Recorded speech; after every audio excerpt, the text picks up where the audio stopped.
1.4 का पहले का चौथा part, x divide by 2 plus 2y divide by 3 equal to -1। ये इक्वेशन आपकी फर्स्ट हो गई।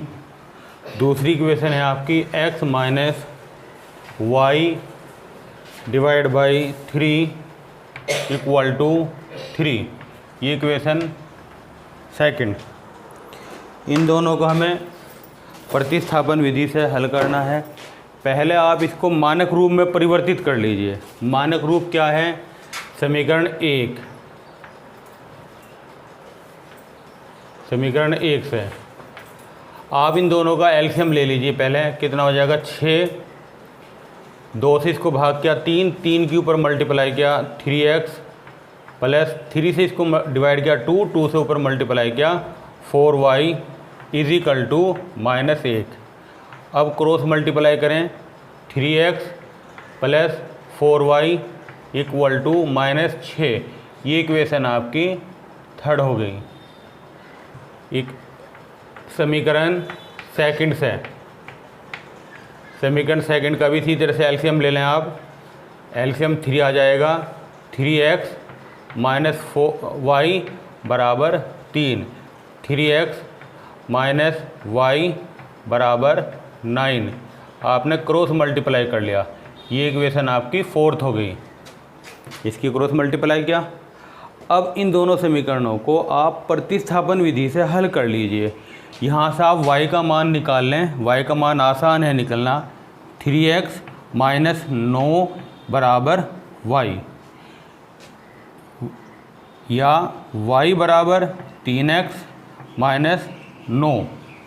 ये मान उठा के समीकरण 3 में रख दीजिए। y का मान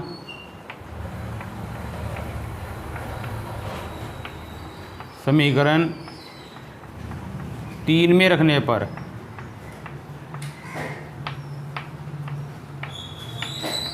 रखिए समीकरण 3 में। 3 समीकरण ये रही 3x प्लस 4y की जगह 3x माइनस 9 इक्वल टू -6। अंदर मल्टीप्लाई किया 3x प्लस 12x माइनस इसकी में मल्टीप्लाई करेंगे 36 माइनस 6। ये हो जाएगा आपका 15x बराबर -6। ये 36 इधर जाकर प्लस का हो जाएगा इक्वल टू प्लस 30। x बराबर 30/15 बराबर 2। x का मान उठा कर यहाँ ला कर रख दीजिए। x का मान रखने पर, x का मान रखने पर तो ये आ जाएगा आपका y बराबर 3 multiply by 2 minus 9, 6 minus 9 y is equal to -3। तो x बराबर कितना आया? 2 और y बराबर -3। ये आपका एलसीएम आंसर आ गया। ठीक है, ज़्यादा करो ये वैल्यू उठा कर आप यहाँ रख के चेक कर लीजिए। अगर हम इसको चेक करना चाहते हैं कैसे करेंगे? x की जगह आपने 2 रखा, 2/2 प्लस 2 गुना -3/3। 3 से 3 कैंसिल हो गया, 2 से ये 1 और ये माइनस का 2 बराबर -1। -1 ही तो है। इसी तरह से आप यहाँ भी चेक कर सकते हैं। ये दोनों x और y का मान दोनों समीकरणों को संतुष्ट करेंगे, तो इसका मतलब है कि आपने कोई गलती नहीं की है। ठीक है, चलते हैं नेक्स्ट क्वेश्चन देखते हैं। ठीक है बेटा, दिक्कत नहीं है। क्वेश्चन नंबर आपका दूसरे का चौथा पार्ट कि मीना ने 2000 रुपये निकालने के लिए एक बैंक गई। उसने खजांची से 50 तथा 100 रुपये के नोट देने के लिए कहा। आप क्या लिखेंगे, मान लीजिए आप माना 50 रुपये के नोटों की संख्या,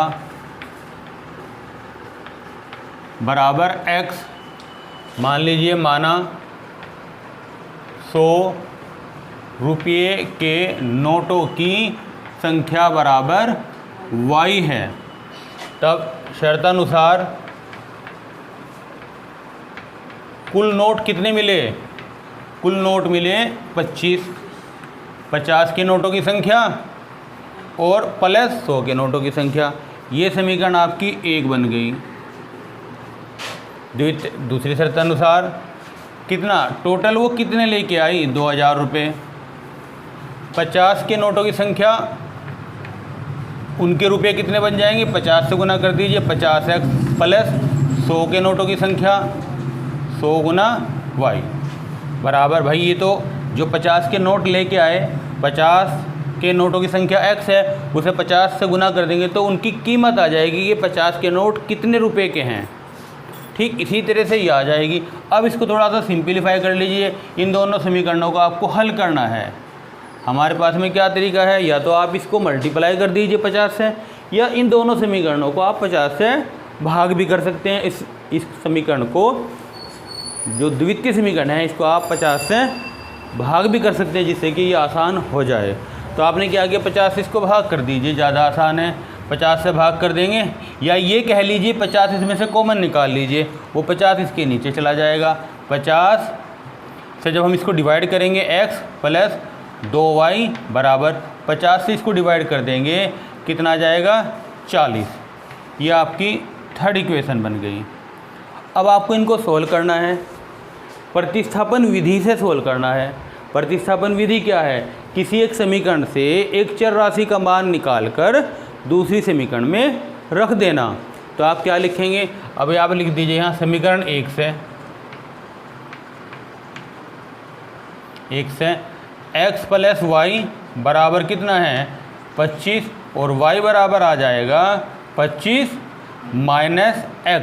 ये मान समीकरण थर्ड में रख दीजिए। y का मान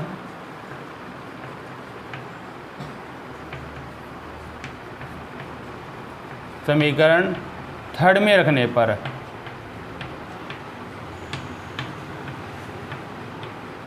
x प्लस 2 गुना 25 माइनस x बराबर 40। तो x प्लस 50 माइनस 2x बराबर 40, माइनस x बराबर 40 माइनस 50, माइनस x बराबर माइनस 10 और x बराबर 10। तो इस तरीके से 50 के नोटों की संख्या कितनी है, 10। x का मान यहाँ रख दीजिए। x का मान रखने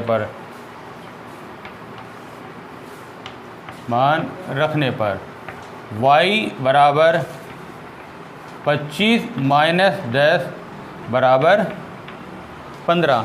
तो 50 के नोटों की संख्या कितनी हुई, 10। तो यहाँ लिख दीजिए आंसर में 50 के नोटों की संख्या बराबर 10 और 100 के नोटों की संख्या बराबर 15। यह आपका आंसर आ गया। ठीक है, दोबारा समझना है या समझ में आ गया है, ठीक है। देखते हैं आगे, कॉपी कर लीजिए। 5 का देखिए 3.5 का सवाल है।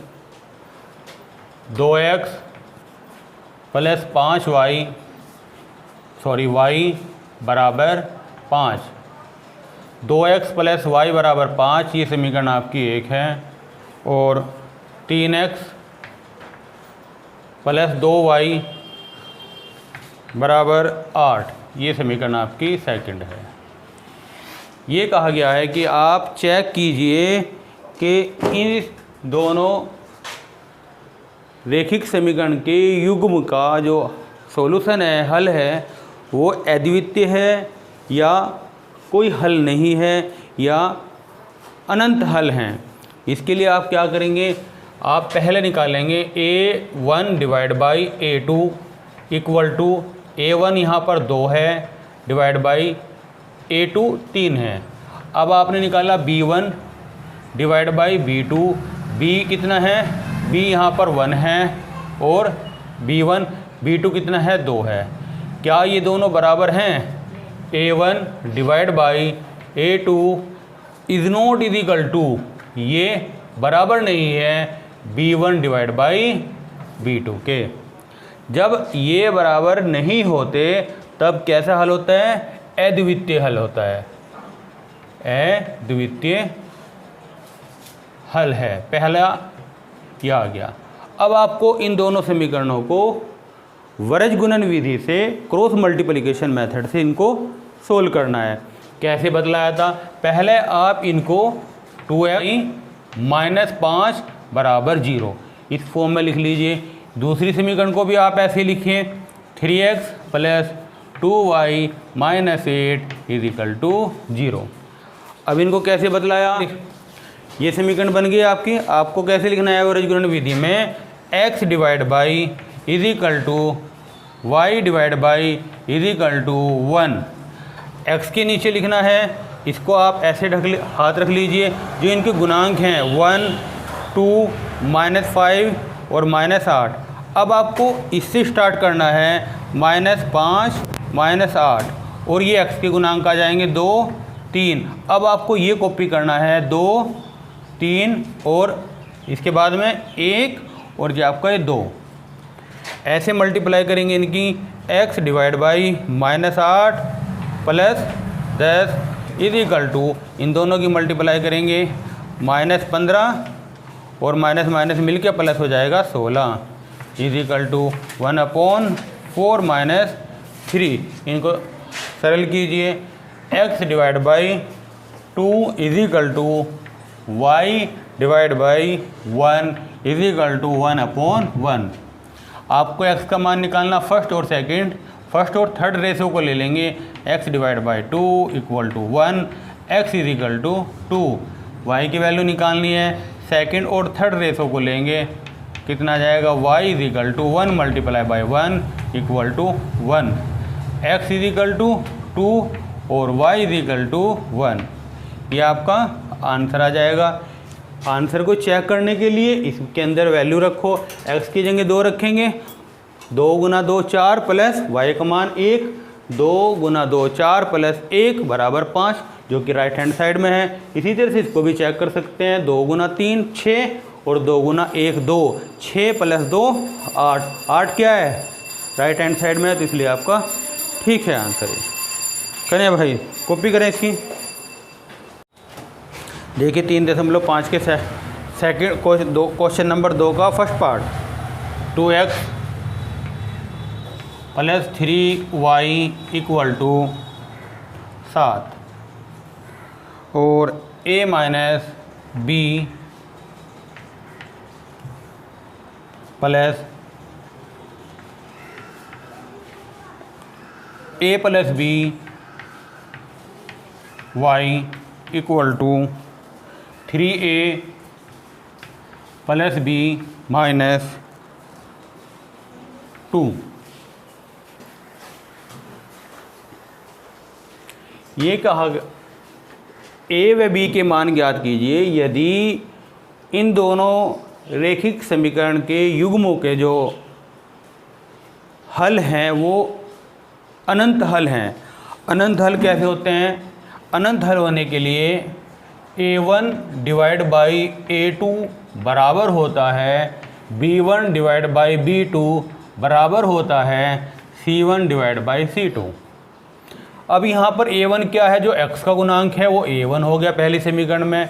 a2 क्या है? जो दूसरी समीकरण में x का गुणांक है वो आपका e आ गया, इज इक्वल टू y का गुणांक इक्वेशन 1 में जो y का गुणांक है वो b1 हो गया और जो समीकरण 2 में y का गुणांक है वो b2 हो गया, इज इक्वल टू c1 कितना हो गया? यहाँ पर 7 हो गया और ये कितना हो गया आपका? 3a + b - 2। अब आप इन दोनों इक्वेशन को इनसे दो इक्वेशन बनाइए। दो इक्वेशन बनाने पर दो चरों में ए और बी में ऐसी जैसी आपने इससे पहले सोल्व किए हल किए हैं इक्वेशन बनेंगे, उनको सिंपल तरीके से आपको सोल्व करना है। आपने क्या किया, पहले पहला और दूसरा अनुपात ले लिया। ये एक ही है ना बेटा, एक ही है आपका, कितना जाएगा 2/a माइनस बी बराबर, ब्रैकेट आपने यहाँ लगा दिया तो भी बेहतर है, नहीं लगाया तो कोई ऐसी दिक्कत नहीं है। 3 divide by a plus b, cross multiply करेंगे 2a plus 2b is equal to 3a minus 3b। इन सबको इधर लेके आएंगे तो ये प्लस में हो जाएगा, प्लस के 2a minus 3a plus 2b plus 3b equal to 0, यानी कि minus a plus 5b equal to 0। यहाँ से अगर आप a की वैल्यू निकालना चाहो तो a बराबर हो जाएगा आपका 5b। अब आप क्या करेंगे, इस समीकरण को इन दोनों में से कोई सा एक ले लीजिए और थर्ड रेशो लीजिए। बैठो बैठो बैठो बैठो इधर ही बैठ ले, हाँ बैठ इधर बैठ जाओ, इधर बैठ जाओ। फर्स्ट इन दोनों में से एक रेशो लीजिए और थर्ड को लीजिए। तो आप क्या करेंगे, आप 3/a plus b equal to 7 3a plus b minus 2, फिर क्रॉस मल्टीप्लाई कीजिए 7a plus 7b equal to, इसकी इसमें मल्टीप्लाई करेंगे 9a प्लस 3b माइनस 6। आप क्या करेंगे, इनको सिंप्लीफाई करेंगे, 7b माइनस 3b, इसको इधर ले आए आप, माइनस में आ जाएगा। इसी तरीके से आपका plus 7a minus 9b equal to minus 6, कितना आपका 4b minus 2b equal to minus 6। आप 2 से इसको डिवाइड भी कर सकते हैं, सॉरी a यहाँ पर 2 से आप इसको डिवाइड भी कर सकते हैं। डिवाइड कर दोगे तो 2 से 2b minus a equal to minus 3। a की वैल्यू पुट कर दीजिए, a की वैल्यू कितनी है 5b, 2a minus 5b equal to minus 3, minus 3b equal to minus 3 और b equal to minus 3 divide by minus 3 equal to 1। तो a की value कितनी आ जाएगी, a equal to 5 multiply by 1, a equal to 5। a की value 5 और b की value आपकी b की वैल्यू 1, ये आपका आंसर आ गया। ठीक है भाई, देख बेटा।